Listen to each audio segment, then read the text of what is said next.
Hello everyone! Ayan, kumusta po sa inyong lahat? Ayan, maulan na araw na naman po sa atin. Ayan, so for today's video, ay tara at samahan niyo po magluto nitong ating laing or natong po ang tawag dito sa Bicol. At syempre, papartneran po natin yan ng paksiw na galunggong. Ayan, para sa ating lunch.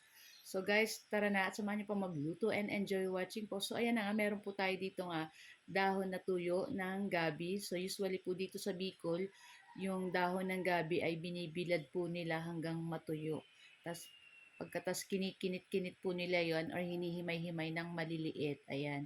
So ganyan po yung ginawa namin. Siyempre meron din po tayong gata ng niyog or binili pinakudkud natin. Tapos siyempre lalagyan po natin yan ng tubig konti para sa unang gata at pipiga-pigain po natin katulad ng ganito. Ayan, dapat may lakas po kayo pag nagpipiga para makuha nyo yung katas nitong ating niyog. So, ito yung ating unang gata ng niyog. So, meron po tayong pangalawa. Gagamit tayo ng pangalawa. So, hindi na natin na-video yung ating pangalawang pagpiga ng ating niyog. Ayan.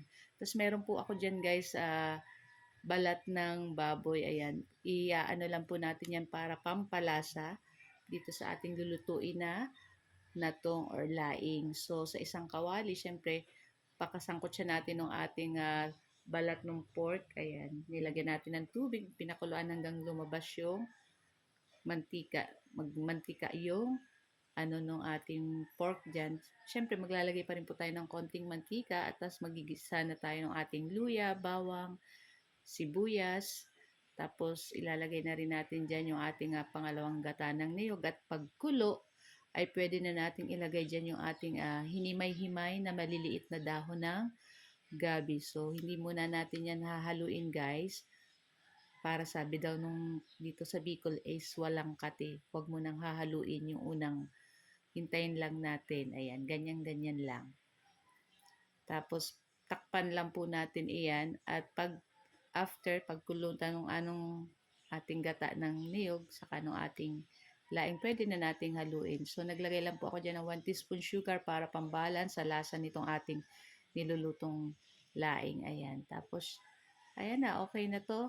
May sabaw-sabaw pa. Pero after ilang minuto, pag wala na yung sabaw-sabaw, ilalagay na natin yung ating pinakaunang gata ng niyog, saka yung ating 3 pirasong siling pangsigang. So, yan na nga, at lulutuin lang natin yan ng konti pang minuto at that's it. At ready na rin po natin yan. Ready na rin to serve. Ayan. So, magkuha na tayo ng plato at maglagay na rin tayo nitong ating napakasarap na laing. Ayan. Or natong dito sa Bicol. So, shout out po sa ating new followers, guys. So, meron na po tayong 12,000 followers. So, guys, thank you so much. So, ayan na nga, guys. Luto na. Thank you for watching. See our next video. Ciao!